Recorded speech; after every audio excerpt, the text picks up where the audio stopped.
Oke, ini yang akan kita bahas sekarang berkaitan dengan customer satisfaction and loyalty, ya, kepuasan pelanggan dan loyalitas pelanggan, ya. Siapa sih yang nggak pingin konsumennya puas, ya?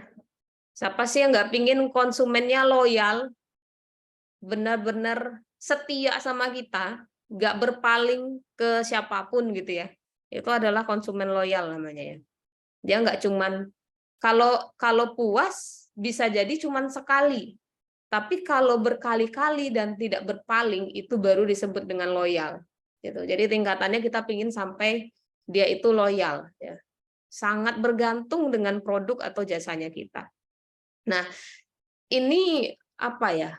Hal yang sangat penting untuk diperhatikan. Kadang sebagian besar pelaku usaha mandiri tidak terlalu apa ya, menganggap penting si konsumen ini. Jadi yang dianggap penting itu profitnya. Kebayang ya? Jadi kadang mengabaikan konsumen, gitu ya. Kadang saya tuh suka ya nonton-nonton YouTube tentang review antara apa namanya, pembeli sama konsumennya, ya. Itu lucu-lucu banget ya. Ada, saya lupa YouTubernya mana ya. Jadi dikomplain sama konsumennya, ini kok ayam geprek tapi bukan kayak ayam geprek, aneh banget rasanya katanya. Udahlah ayamnya kecil, terus dibalas sama pebisnisnya bilang kayak gini katanya. Lah udah kamu minta murah, mintanya mau daging yang gede gitu ya. Kalau mau daging gede jangan beli di sini gitu kan. Itu lucu-lucu banget ya. Jadi kayak kayak lagi berseteru ya antara pelanggan sama konsumen gitu. Dan tidak jarang saya menemukan kayak gitu ya. Kayak saya lagi buka Instagram, lihat story orang lagi jualan nih. Terus dia curhat tentang pelanggannya. Dia bilang, dasar pelanggan nggak tahu diri, kata dia. Aku udah nungguin gitu ya. Nah, tapi dia baru datang sejam kemudian, alasannya belum selesai pulang dari kantor. Itu habis dikata-katain pelanggannya, gitu. Jadi itu saya apa ya, menemukan tuh nggak sekali dua kali, berkali-kali gitu. Nah, jadi sebagai seorang pebisnis pun sebenarnya apa ya, sabar ya. Sabarnya tuh harus seluas samudra. Kita nggak bisa membalas keburukan dengan keburukan, nggak bisa kayak gitu ya. Jadi sesuatu yang apa ya, ibaratnya gini, ketika konsumen itu ada sesuatu yang tidak nyaman, pasti ada yang salah dengan kita. Jangan salahin dia gitu loh. Ya, apapun itu. Ya. Kalau ada ngeluh dikit, kurang ininya, kurang bawahnya dan sebagainya, jangan salahkan konsumennya. Kita yang harus mengevaluasi diri. Apa ya yang kurang dari kami? Ya. Kemarin kan sempat ya saya ada ngasih cerita pengalaman saya ya. Jadi ada seorang apa ya jatuhnya ya, food vlogger. Dia tidak kami undang, dia makan ke resto itu awal-awal banget, belum nyampe setahun itu HDK berdiri. Terus dia nge-review makanannya, gitu kan. Dia bilang, ini nggak worth it banget dengan harga segini, gitu ya. Merasakan makanan yang kayak gini, kata dia bilang kayak gitu. Terus apa namanya? Pokoknya nggak banget ya, apa yang saya ekspektasikan nggak sesuai dengan harapan. Pokoknya nilainya sekian-sekian, dia kasih bintangnya 5, 5, 6, 4 saya lupa. Ya, suasananya berapa, 8, nah, itu saya lupa. Nah, udah intinya bagi kami itu menyentil lah hati kami ya. Terus dikasih tahu oleh apa namanya, tim yang lain ya, karyawan yang lain. Bu, lihat nih Bu, ada food vlogger dia ngata-ngatain HDK. Nah, ini cara pandangannya ngata-ngatain gitu ya, ngata-ngatain HDK.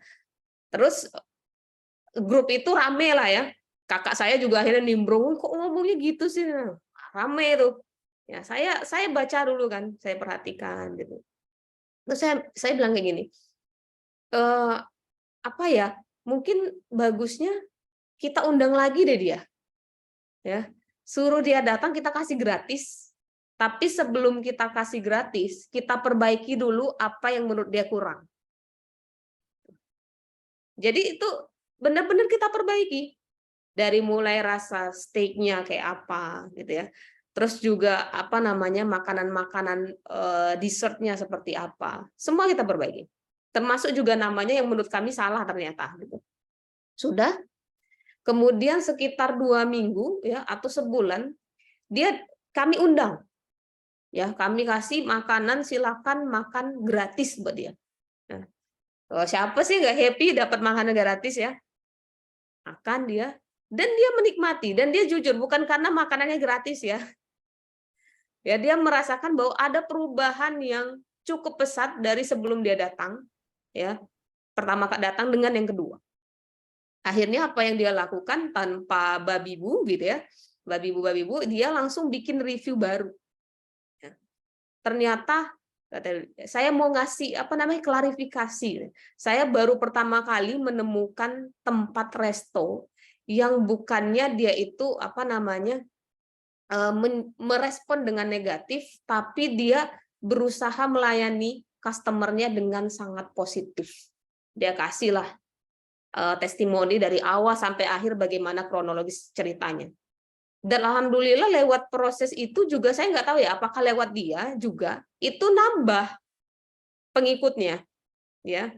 Dan lambat laun ya customer-nya makin nambah pelanggannya. Ya siapa bilang HDK dulu tuh kita buka langsung rame, enggak ya, sehari itu kadang kita dapat 500.000 cuman ya, barulah berjalan 6 bulan setahun baru dia stabil mendatangkan customer yang puas dan loyal itu tadi gitu. Walaupun sebenarnya kita memang harus terus melakukan pengembangan ya, nggak ada yang namanya sempurna, pasti kita harus selalu suuzon dengan bisnis kita ya, dalam artian suuzon terus, ini pasti ada yang kurang nih, ini jangan pernah puas dengan apa yang jadi pencapaian kita. Ya coba kalau misalnya konteksnya itu tadi, kami balas dia, apa yang terjadi? Apa yang terjadi? Nggak akan menemukan hal yang positif di balik itu, yakinlah. Ya, jadi buat teman-teman yang mau bangun bisnis, gitu ya, siapin dulu hatinya yang disiapin sebelum ilmunya, karena adab itu kan lebih tinggi daripada ilmu ya. Ya, siapin kelapangan hatinya, ya kan, siapin kerendahan hatinya, gitu. Termasuk sombong itu juga bisa menghancurkan sebenarnya, ya, menghancurkan bisnis kita. Nah, itu salah satu pengalaman yang terjadi di HDK waktu itu. Ya. Oke, nah inilah yang ingin kita bicarakan. Oke. Nah, dari mana kita tahu konsumen kita tuh puas sama produk dengan jasa kita? Taunya dari mana?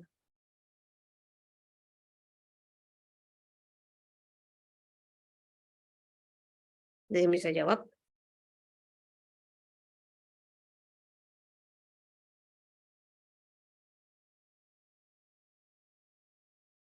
Dari mana kita tahu, oh ini konsumennya puas, konsumennya suka? Taunya dari mana?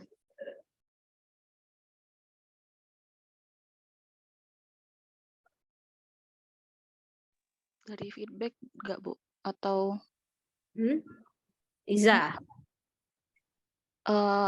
Suara saya kedengaran nggak, Bu? Ya, kedengaran? Enggak ya?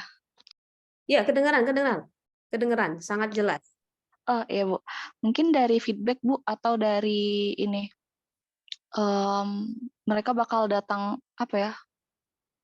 mereka bakal datang lagi gitu, intensitas kedatangan mereka terhadap bukan kedatangan sih, maksudnya intensitas mereka dalam penggunaan atau pembelian produk gitu.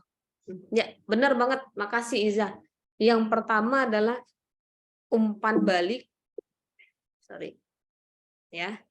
Terus yang kedua, bisa juga nggak lewat umpan balik, tapi melihat dari perilaku belanja ulang, gitu ya, atau pembelian kembali. Nah, itu kita bisa lihat, oh responnya bagus atau tidak. Nah, kadang yang saya temukan gini ya, ketika mahasiswa bikin bisnis usaha, mereka tidak punya data setelah konsumen itu beli. Yang penting dia tahu konsumennya udah beli. Bahkan mereka nggak tahu siapa yang udah pernah beli, siapa yang berulang kali beli. Nggak tahu, yang di pikirannya cuman ada yang beli. Itu sayang banget, itu adalah momen-momen yang apa ya? Sayang banget dilewatkan begitu saja gitu loh.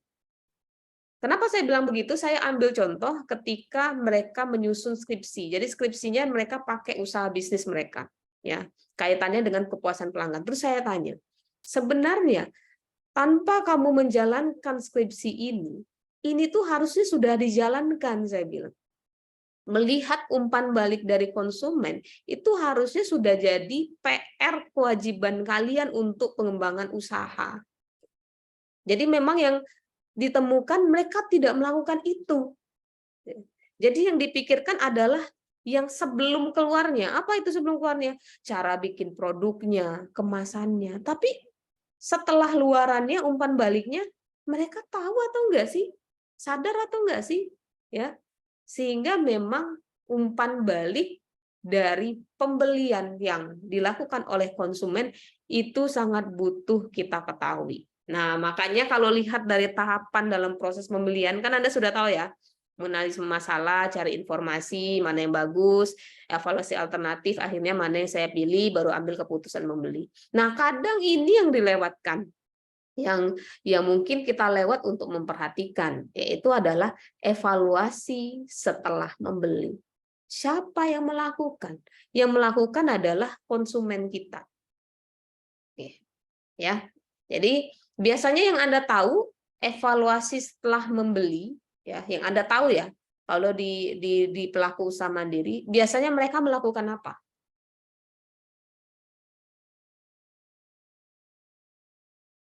Apa yang dilakukan oleh pebisnis untuk mengevaluasi setelah pembelian atau mengevaluasi customer?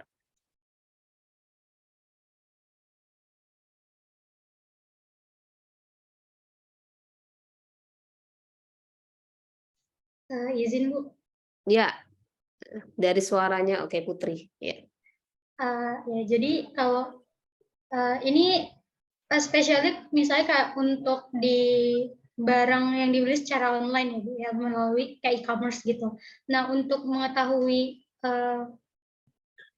feedback yang bisa didapatkan dari pelanggan itu mungkin kayak dari review-reviewnya mereka ya Bu. Kayak misalkan setiap beli itu pasti ada setelahnya tuh kayak review yang bisa diberikan gitu terhadap produk-produk yang dijual itu tadi. Jadi mungkin lewat review itu. Benar, benar. Itulah menariknya e-commerce tuh baik banget loh sama kita. Dia nyediain fasilitas supaya ada evaluasi pasca pembelian. Itu tadi yang dibilang sama Putri, review, testimoni pelanggan gitu kan. Ya. Karena dari situlah kita tahu ya apa yang perlu dievaluasi dari bisnis kita dan sekaligus sebagai jalan dalam menganalisis. Konsumen ini kan menganalisis juga dia mau beli atau enggak, kan dia ngelihat apa? Testimoni atau review. Ya, ketika evaluasi pasca pembeliannya negatif, sudah kacau semuanya itu ya. Ya. Nah, tapi bukan berarti itu adalah akhir dari segalanya gitu ya. Ada kok yang hancur-hancuran tapi mereka langsung bertransformasi untuk memperbaiki diri ada. Ya, benar ya Putri ya.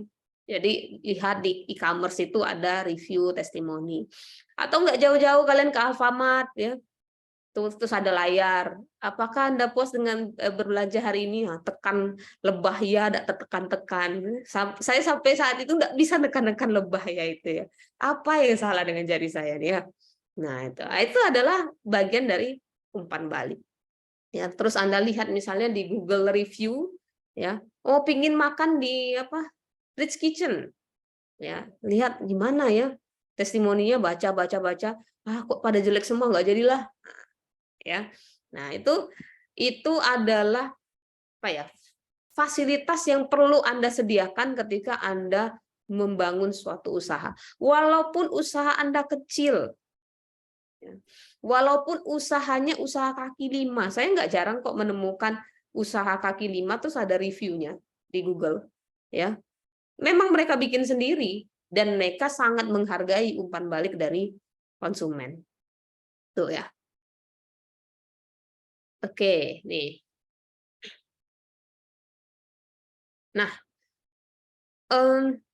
itu tadi bahwa memang kita perlu tahu apakah produk kita ini, jasa kita ini disukai atau tidak oleh konsumen kita, ya kan? Sehingga butuh feedback, butuh umpan balik sebagai evaluasi perbaikan.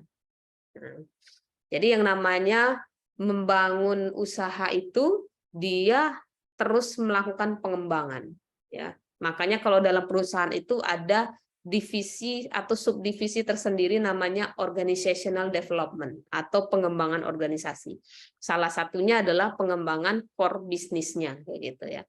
Yang ngasilin produk baru, ayo kita bikin produk baru dan lain sebagainya. Itu termasuk salah satu dari pengembangan bisnis ya.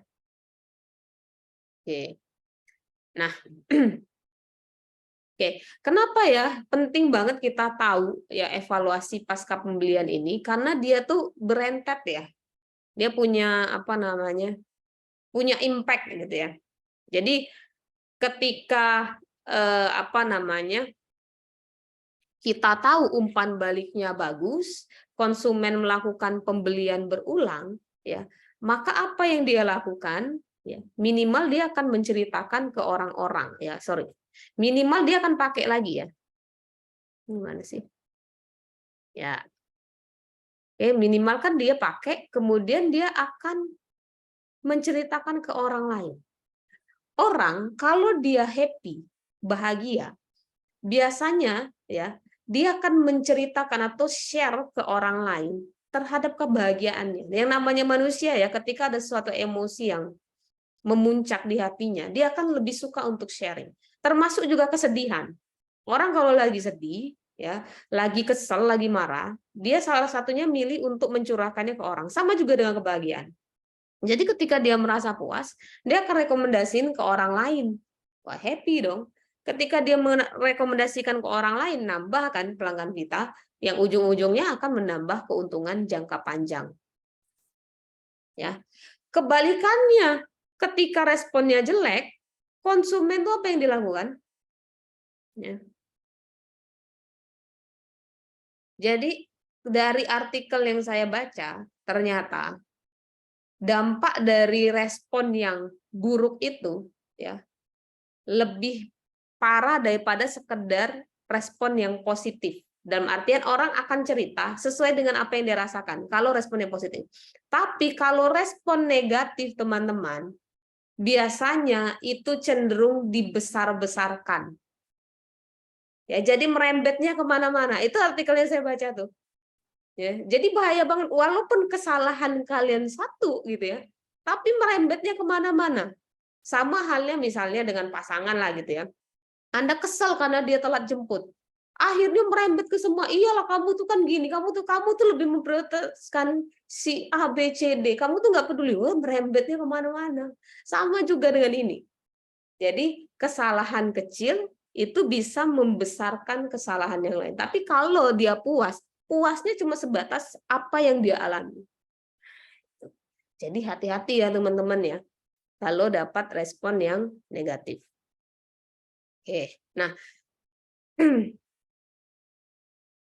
ini ya. Jadi puas atau tidak puas itu tergantung bagaimana ekspektasi pelanggan ya. Mungkin kalau selama ini kalian beranggapan bahwa kepuasan itu adalah ketika apa yang kita ekspektasikan sesuai dengan realitanya. Ternyata itu bukan kepuasan. Ya. Itu namanya ekspektasi confirmation. Ya, jadi apa yang di performansi dari produk atau jasa kita itu sesuai dengan apa yang diekspektasikan oleh pelanggan. Nah, ya, kalau dissatisfaction atau ketidakpuasan ya jelas ya ketika produk jasa kita performansinya itu di bawah ekspektasinya dia. Nah, jadi kalau yang puas tuh yang kayak mana? Saya tanya.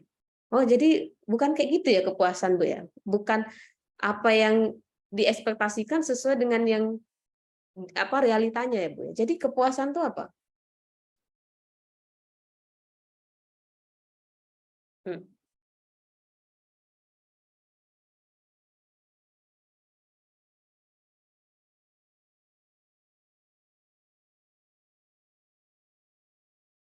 Apa? Jadi puas tuh yang kayak mana?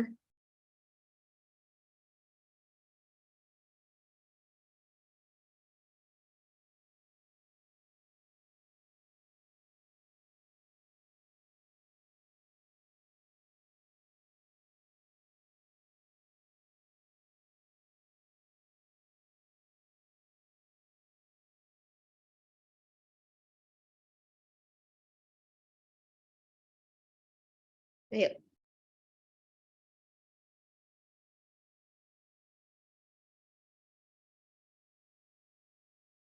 Ada yang bisa jawab? Apa Najwa? Puas tuh ketika apa? Misalnya gini Bu, kita beli satu barang kayak jaket itu di Shopee, di gambarnya tuh udah bagus banget Bu, udah pas di badan gitu, kelihatan di gambarnya. Pas datang memang pas di badan dan bahannya bagus, harganya murah Pak. Itu Bu. Itu sesuai yang diekspektasikan atau enggak? Nah, sesuai Bu. Hah? Sesuai. Sesuai. Puas atau enggak? Puas Bu. Kalau belum Tyro itu belum mencapai kepuasan pelanggan. Ya.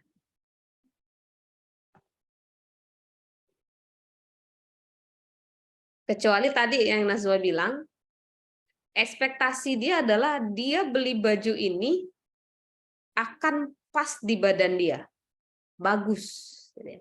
Dan ternyata setelah nyampe, gitu ya, harganya dapat potongan, ditambah lagi bahannya dia rasain ini nih bahan yang bagus ini. Nggak nyangka dia. Itu baru kepuasan konsumen. Artinya apa? Ya, artinya, nah ini gimana? Ya, ketika performansi dari produk atau jasa kita itu jauh lebih baik daripada yang kita ekspektasikan, itu baru kepuasan pelanggan. Jadi memang ada yang kita ekspektasikan, tapi ada yang di luar ekspektasi kita dan itu sangat menyenangkan hati kita. Itu baru satisfaction. Ya. Anda mau makan di situ karena dagingnya lembut dan enak. Ya. Kata orang-orang, itu ekspektasi Anda. Tapi ketika Anda nyampe, Anda dikasih welcome drink, disambut dengan pelayan yang muda, ramah-ramah, cantik-cantik, ganteng-ganteng. Di luar ekspektasi kalian, itu baru satisfaction. Jadi buatlah lingkungan atau produk atau jasa kita ya yang itu memberikan surprise buat customer. Jadi kadang saya ngasih pesan ke teman-teman kalau lagi bikin bisnis tuh, jangan semua kelebihannya tuh kita tunjukin ke orang. Oh, kami bisa itu, kami bisa itu. Nggak, biarkan sebagian itu dirahasiakan dan biar konsumen yang merasakan. Biar muncul satisfaction. Ya, bayang sama saya maksud ya. Sama aja kayak kita kenalan sama orang, gitu ya. Kita bilang, oh saya ini sabar, saya ini bla bla bla bla bla bla. Dan terkonfirmasi memang betul. Tapi kalau Anda ngasih tahu hanya sedikit, tapi di luar itu baru diketahui oleh lawan bicara kita atau teman kita, pasti kita akan bilang, ya ampun orang ini kok luar biasa banget. Karena di luar ekspektasinya dia. Nah, jadi itu ya, jangan semua dapur kelebihan kita tunjukin ke konsumen. Ya, boro-boro itu betul ya, jangan-jangan salah pula. Katanya dagingnya lembut, dagingnya keras gitu kan. Nah, itu bahaya juga, bisa jadi bumerang ketika kalian memberikan begitu banyak kelebihan dari produk kita. Gitu. Ya, nah ini salah satu dampak ketidakpuasan. Ya, konsumen pasti berhenti melakukan pembelian produk ya, bahkan dia beralih pada produk yang lain. Nah, ini yang tadi saya bilang, negatif word of mouth ya. Jadi lebih parah dari pengalamannya. Jadi apa yang diceritakan tuh lebih parah dari pengalaman yang dirasakan. Ya. Contoh kecil aja lah ya. Gibahin orang. Ya. Kadang tuh gibah tuh kalau saya perhatikan tuh terlalu melebih-lebihkan kesalahan orang yang kita gibahi itu. Padahal salahnya itu cuma itu, tapi merembet, parah. Kayaknya jangan-jangan dia tuh ini. Ditambah-tambah lagi dengan asumsi gitu. Nah, itu ketika sesuatu yang negatif itu dibicarakan, biasanya akan lari kemana-mana, kayak gitu ya.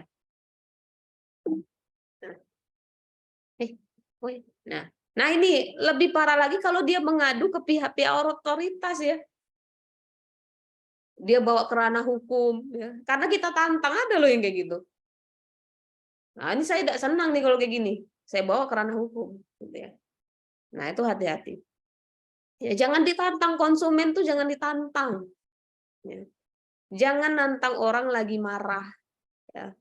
Kalau orang marah, kita marah, apa yang terjadi? Marahnya naik level. Marah dia naik level, marah kita naik level enggak? Biasanya. Naik. Marah dia makin naik level lagi. Ambil contoh lah orang berkelahi. Anda perhatikan orang berkelahi di jalan tuh. Kalau saya lihat, pukul sekali, dia balas lebih keras lagi. Dibalas lagi lebih keras lagi 2 kali, dia balas 3 kali. Kayak gitu tidak akan pernah berhenti. Jadi putuslah rantai dengan respon yang positif. Ya, putus rantai itu. Ya. Oke, saya ambil contoh aja deh. Ya, ada teman saya dengan bapak-bapak waktu itu kan dia naik mobil, bapaknya pakai motor gitu ya. Jadi hampir diserempet gitu ya sama bapak itu. Terus teman saya itu buka kaca mobil, terus mukanya tuh muka datar gitu kan, kayak sebenarnya kesal tapi ditahan. Ketemu lagi, nggak sengaja ketemu di pos, mukanya tetap datar, bapak tuh juga mulai gerem gitu kan. Maksud dalam hati tuh ngapo namarin aku juga gitu kan. Nah, ketemu lagi lampu merah, apa yang dilakukan teman saya? Langsung dia senyum. Apa yang terjadi yang terjadi pada bapak itu responnya? Bapak itu juga senyum. Luar biasa. Dah. Luar biasa ketika respon respon positif itu bisa membalikkan respon negatif gitu. Hanya dengan kita mengalah, nurunin ego kita aja. Tuh. Ya. Nah, atau dia melakukan komplain dan ganti rugi terhadap produk yang dibeli gitu ya. Duh, beli Silver Queen ada ini cacingnya gitu ya. Saya suka banget nih responnya dari pihak Silver Queen. Apa yang dia lakukan ya? Dikasihnya Silver Queen yang fresh 1 kotak buat dia. Padahal niat dia tuh sebenarnya nggak mau ini ya, cuma cerita aja pengalaman dia gitu kan. Nah, ini kan berkaitan dengan negative word of mouth ya. Nah, dia yang dilakukannya apa? Dikasih Silver Queen 1 kotak. Wah, siapa sih yang nggak senang dikasih Silver Queen 1 kotak gitu ya. Dan ini juga ya, ada yang minta ganti rugi ya. Kalau ganti rugi ya alhamdulillah ya. Ada yang bilang uang tutup mulut ya. Ya jangan sampai ini uang tutup mulut ya. Oke, tuh. Nah, ini beberapa tipe konsumen ya berkaitan dengan umpan balik dari produk atau jasa kita. Yang pertama adalah konsumen yang loyal. Nah, ini yang paling kita suka ya. Konsumen yang merasakan kepuasan dan dia akan tetap terus melakukan pembelian. Ya, purchasing. Dia akan tetap terus beli. Besok dia beli lagi, minggu depan beli lagi, ya. Minggu depannya lagi dia beli. Nah, ini yang perlu dipertahankan. Biasanya kalau kita pakai teorinya behavioristik, kalau kita mau mempertahankan sesuatu yang sesuatu perilaku yang diharapkan, biasanya apa yang kita lakukan?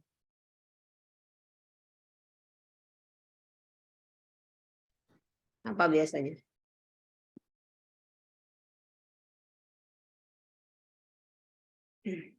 Saya nggak sengaja waktu itu lihat iklan yang menarik dari siapa? Denny Sumargo, yang dia jadi CEO-nya paket ini ya, paket Lion itu, gitu ya. Dia sempat ngomong kayak gini. Coba, nah, siapa pelanggan kita yang selalu beli terus? Pelanggan yang setia. Oh, ada Pak, ada sekian. Gitu. Nah, apa yang kalian lakukan untuk dia? Nggak ada ngapa-ngapain. Nah, salah kalian. Itu adalah pelanggan-pelanggan kita yang loyal, yang harusnya mendapatkan reward. Ya. Jadi kalau untuk mempertahankan perilaku yang diharapkan, kalau menurut behavioristik, ini kan perilaku yang diharapkan nih, maka pertahankanlah dengan itu tadi reinforcement positif. Jadi penguatan positif.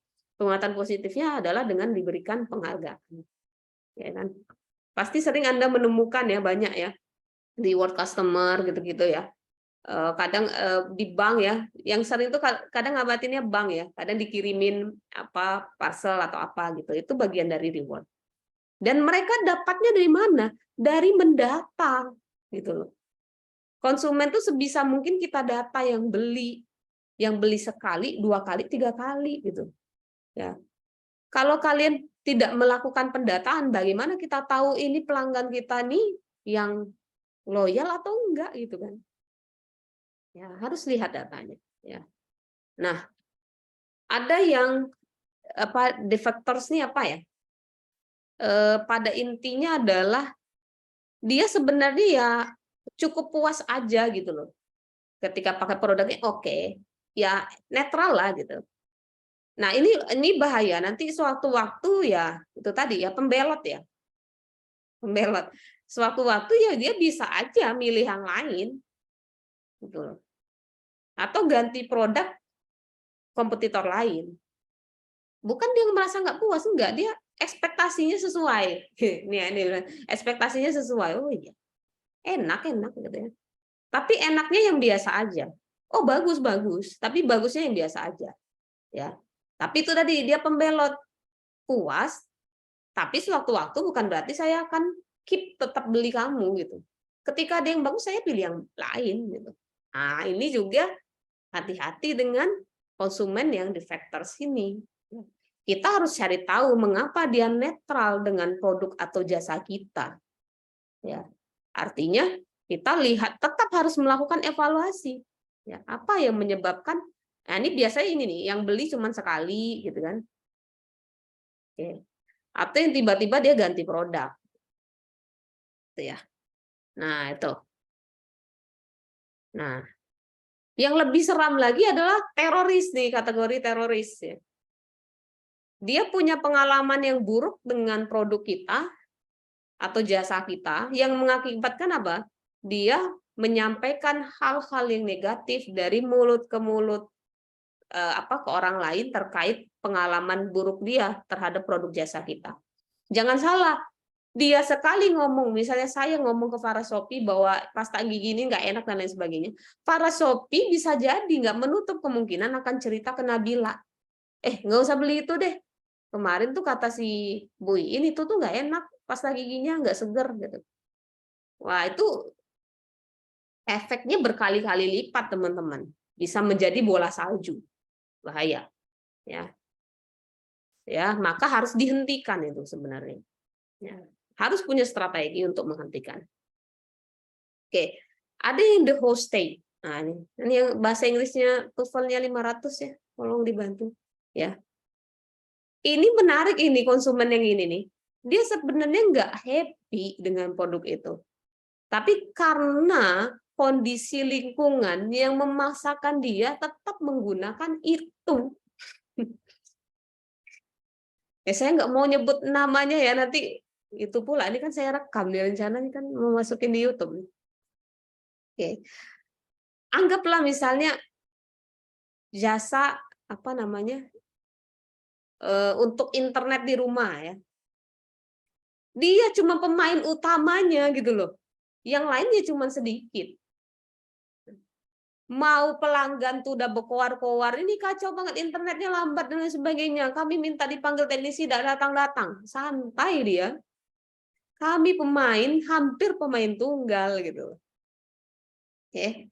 Atau satu contoh lagi, maskapai. Karena dia maskapai paling murah di seantero Indonesia ini gitu ya. Mau dikomplain kayak manapun dia kebal kuping. Karena kok tidak mau pelanggan akan balik lagi ke dia. Kenapa? Tidak ada pilihan lain, inilah yang paling murah. Ya kan? Tapi kan gini deh, maksudnya ya di kita untung ya dengan konsumen hosting ini ya, untung memang. Tapi coba bayangin orang membangun hubungan dengan kita, tapi dia udah happy itu kayak mana? Itu tuh sama aja orang tuh mau membangun hubungan dengan kita, tapi itu dia tuh terpaksa. Kayak mana perasaan kalian? Ya kan? Ya, kalau orang yang tidak kebal hatinya tuh tidak lembut tuh tidak akan tidak peduli lagi. Tapi kalau hati-hatinya yang itu tadi ya, yang tidak keras itu, pasti dia nggak akan happy ketika melihat konsumennya nggak happy, gitu. Nah, hati-hati ya. Nah, dan terakhir itu ini ya, Oke. Nah, ini nggak tahu nih apakah kalian kelompok mercenaries atau enggak. Jadi yang kelompok dia tuh happy aja beli produk kita, puas. Bukan karena apa ya?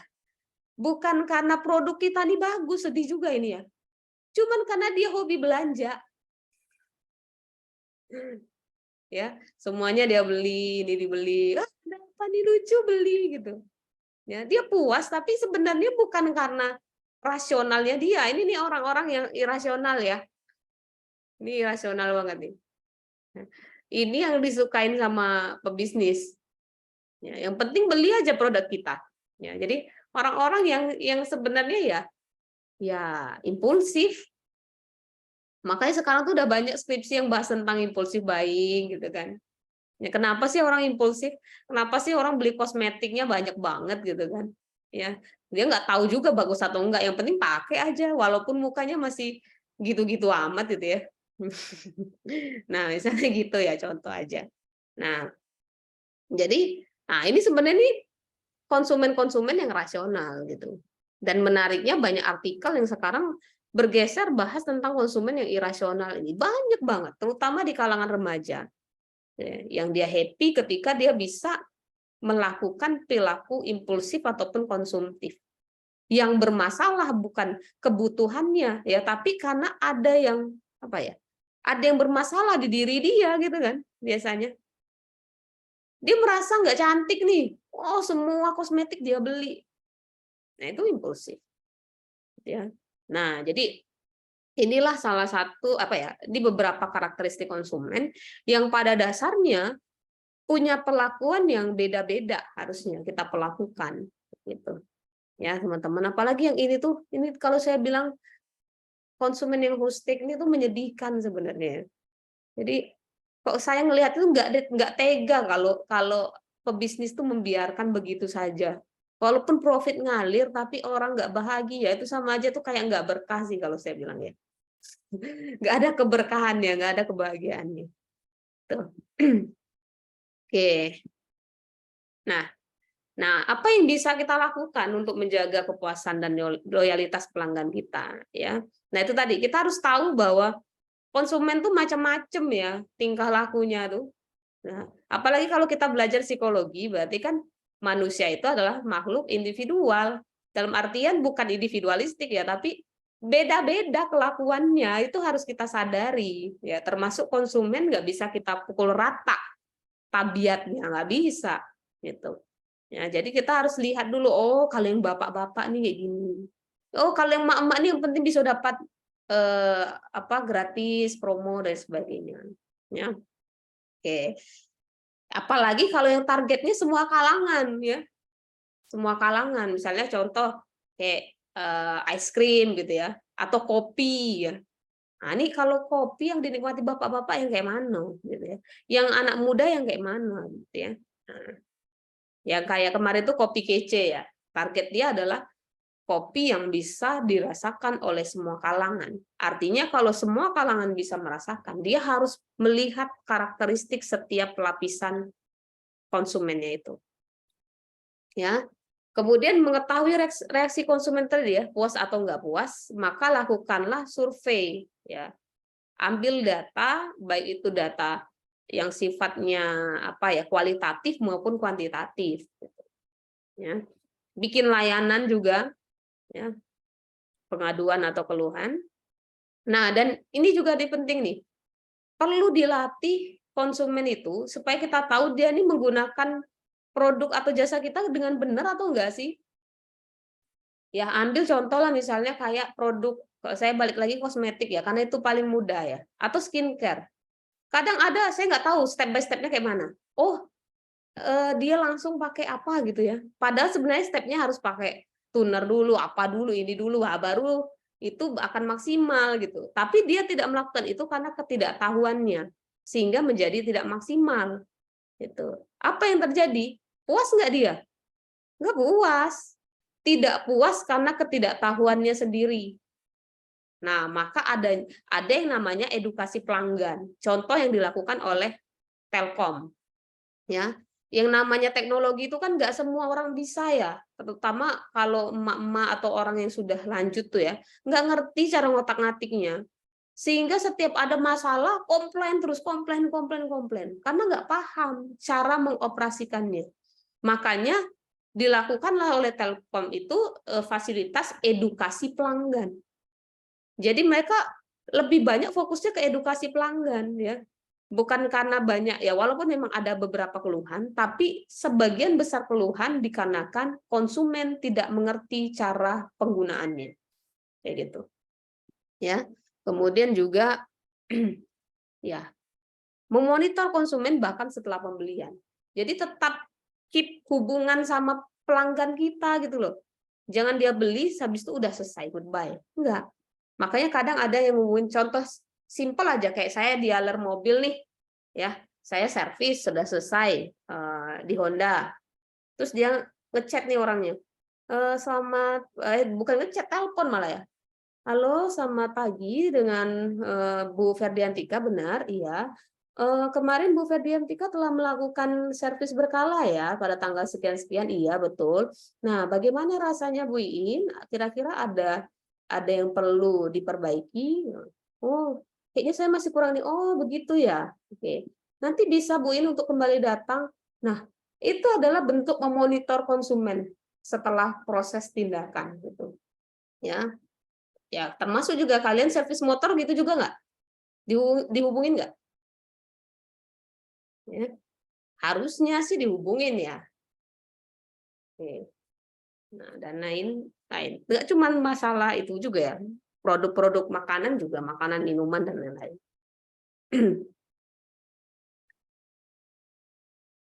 Oke, nah ini salah satu cara untuk mengukur ini tadi ya, dalam artian gimana kita bisa melakukan pendataan konsumen ya, untuk bisa dapat data ya.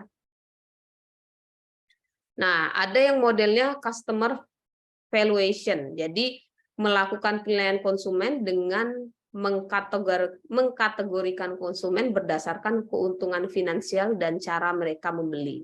Ya. Jadi perusahaan bisa tahu nih mana konsumen yang karakteristiknya ini akan ngasih income yang banyak ya dengan permintaan seperti A, B, C, D. Jadi diplotin. Oh, ini konsumen yang dia budgetnya sedang. Ya. Oh, ini yang dia udah peduli mau budget tinggi, besar, dan lain sebagainya. Yang penting pelayanannya. Ya, makanya kalian menemukan misalnya kalian naik pesawat tuh ada kelas bisnis ya kan, kelas ekonomi kayak gitu. Nah, itu juga perlu dibikin karakteristiknya. Udah azan ya. Ya. Terus ada retention rates. Jadi melakukan pendataan secara berkala ya. Untuk mengetahui persentase berapa yang belinya berulang. Berulangnya berapa kali itu harus punya data. Ya. Biasanya kalau perusahaan besar dia sudah by system gitu kan. By system. Kita tinggal masukin input udah. Makanya kan kadang kalau setiap beli itu minta data kalian. Tujuannya itu tadi untuk melakukan apa ya? Survei sebenarnya. Oke. Dan kemudian juga analyzing defections. Nah, ini karena mungkin kalau saya ya pribadi kadang agak berat ya ketika melakukan retention rates untuk usaha yang masih sedang ke bawah gitu ya. Biasanya kan yang melakukan ini usaha-usaha besar ya, untuk yang sudah punya sistem yang mudah. Nah, mungkin kita bisa melakukan analisis masalah ya, atau analyzing defection.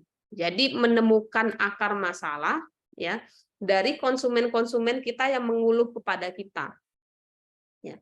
Dan mencari nggak cuma sekedar nangkap simptomnya aja atau gejalanya aja, tapi akar masalahnya ditemukan. Ini tuh kenapa ya sampai konsumen tuh komplain kayak gini gitu. Nah, jadi memang perusahaan yang bijak itu dia nggak cuma langsung langsung impulsif. Oh, apa yang jadi keluhan pelanggan? Oh, ini masalahnya langsung. Tapi enggak, kenapa ya pelanggan ini tiba-tiba marah? Ya. Kenapa ya pelanggan nih dia nih akhirnya produk yang B beda yang A gitu kan. Nah, itu perlu dianalisis akar masalahnya di mana. Ya gitu. Nah, mungkin cara kalau saya paling sering pakai analyzing defection ya. termasuk juga customer valuation. Mana sih yang punya targeting yang besar gitu ya. Selesai, alhamdulillah. Oke, itu ya. Nah, ini sedikit lagi. Oke. Nah, penelitian yang dilakukan oleh Kotler ternyata membuktikan bahwa kualitas layanan, ya, jadi sekedar kita ngasih pelayanan, itu menjadi faktor paling besar kepuasan konsumen. Ya. Jadi jangan cuma sekedar bikin usahanya doang, tapi nggak mikirin kualitas pelayanan. Ya, yang pertama adalah reliability. Tahu ya reliabilitas? Dalam artian dari waktu ke waktu tetap sama. Anda makan ramen hari itu yang rasanya enak menurut Anda, 80% enak. 2 minggu kemudian makan di situ, tetap sama rasanya. Itu adalah aspek reliability. Ya. Anda datang ke situ orangnya senyum, besok lagi walaupun orangnya ganti tetap senyum, itu reliability. Kamu datang ke situ dikasih welcome drink, ya. Sebulan kemudian datang lagi dikasih welcome drink, itu reliability. Tetap sama kualitasnya yang Anda rasakan dari waktu ke waktu, ya. Bahkan bisa meningkat, itu. Nah, kemudian responsiveness, cepat tanggap WA. Kak, ini ready nggak? 1 bulan baru dibalas. Ready, Kak. Nah, orangnya udah kemana entah, gitu ya. Nah, kemudian assurance ya, informatif dan memberikan kepercayaan. Ya. Kak, minta dong spill ini jualan apa? Nih, Kak. Dikirimnya langsung brosur. Disuruhnya kita baca kan? Iya memang sih, mungkin kesal juga kan dia. Oh iya. Jadi Kak, kalau yang ini apa, Kak? Lihat aja Kak di bio ada. Pernah nggak kalian kayak gitu? Ya. Jadi memang benar-benar melayani gitu loh. Oh iya Kak, selamat siang gitu ya. Nah, apalagi ini kan saya megang admin WA untuk bisnis ya. Jadi saya selalu pegang ini kemana-mana. Inilah yang malah saya bilang lebih ini yang saya jaga dibandingkan yang ini, yang HP ini. Jadi ini yang lebih harus responsif karena yang berkaitan dengan bisnis, ya kan? Dia ngechat pun, Kak, apa sih pizzanya? Padahal udah ada di Instagram.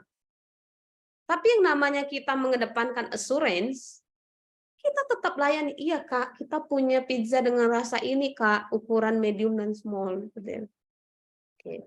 Kadang sama kakak saya tuh lihatnya bilang, ya ampun, sabar banget sih kamu ngelayanin konsumen-konsumen itu kan ada di WA-WA-nya tuh. Ya tapi memang kayak gitulah harusnya. Ya. Terus empati. Kita beri bantuan, apa sih yang menjadi kendalanya dia? Ya.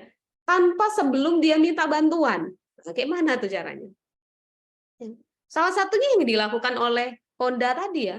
Bagaimana Bu setelah servis kendalanya kendalanya ada apa aja Bu ya yang mungkin bisa kami bantu. Nah, sebelum kita minta bantu, dia sudah nawarin bantuan. Itu namanya empati. Ya. Ya, termasuk juga melihat kebutuhannya konsumen. Ya, kadang saya pernah nemu ini. Ada orang yang bertekak nih dengan usaha dia dewe, dengan cara pandang dia dewe gitu nah. Kalau menurut saya katanya, kalau mau bikin ramen tuh harusnya kayak gini. Kayak gini yang ada di Jepang tuh. Iya. Tapi kalau misalnya dia lakukan dengan original, pelanggan pasti datang. Masalahnya belum bisa mendekati original. Maka dengarkan aja lah apa yang dipingin konsumen. Konsumen pinginnya kuah kari yang di Jambi nih ramen tuh bukan ramen kuah bening bae, bening yang kayak di Jepang itu enggak. Ada yang sukanya kuahnya kuah susu tahu ya? Itu enggak didengerin teman-teman. Karena dia masih yang menggunakan framing dia sendiri. Itu bahaya banget tuh kalau pebisnis yang kayak gitu ya. Jadi hati-hati ya dengan framing sendiri, termasuk ketidaksukaan kita. Contoh, bagi kalian, nggak enak telur setengah matang. Makanya ramennya kalian bikin matang telurnya. Lah itu kan versi kalian. Bukan versi konsumen. Konsumen maunya telur setengah matang. Ngapa maksain konsumen sesuai dengan apa yang kita mau? Itu salah banget, teman-teman. Ya. Jadi apa yang konsumen mau, kita coba fasilitasi.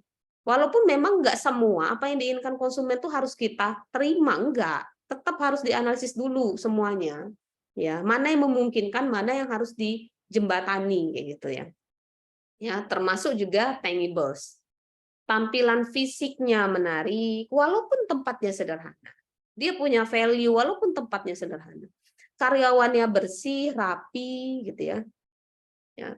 Saya kalau ngerekrut karyawan untuk jadi servis, pasti saya cari yang muda-muda, cantik dan ganteng. Ya.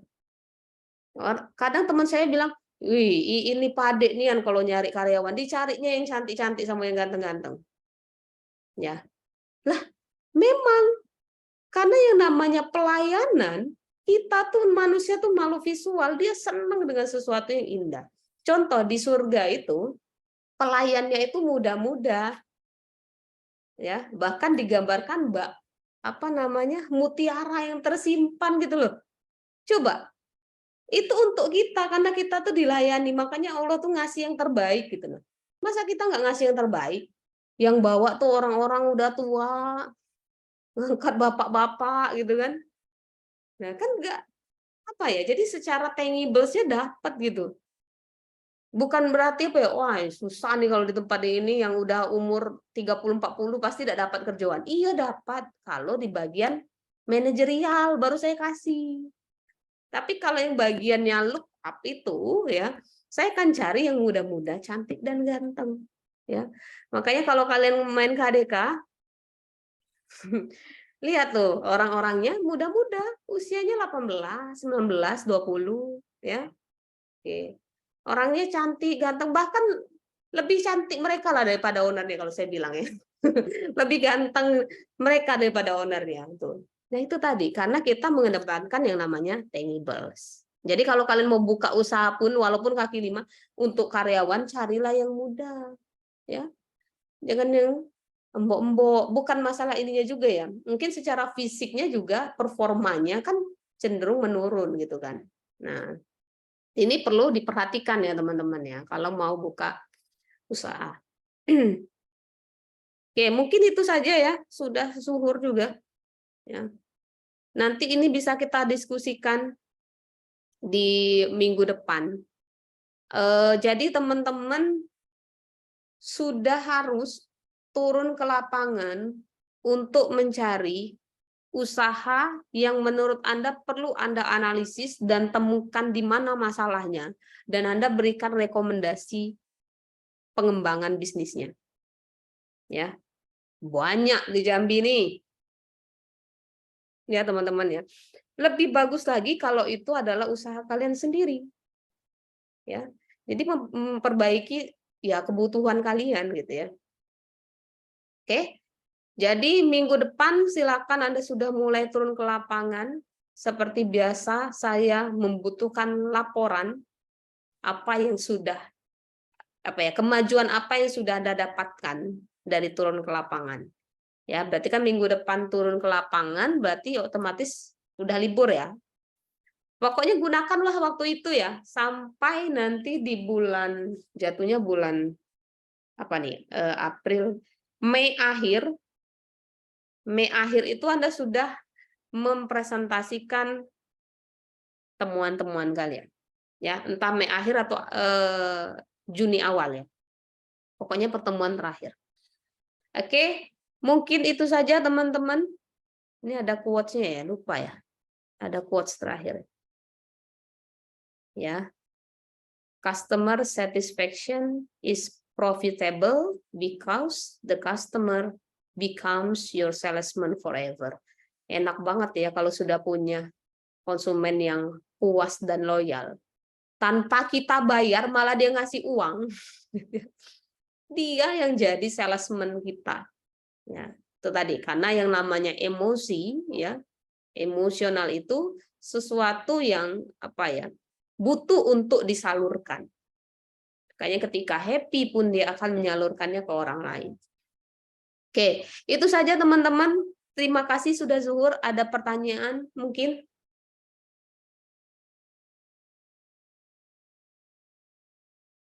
Izin Bu, Ya, Nabila?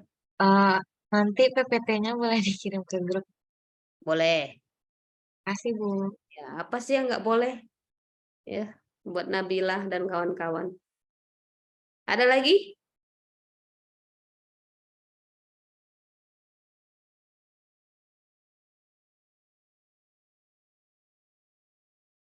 Rizky enggak kuliah di sini. Oke. Dia enggak hadir ya. Nah, nanti saya lihat di sini, ntar saya copy foto dulu. Oh iya Bu, untuk Vicky itu dia izin ada lomba Bu. Ya, oke.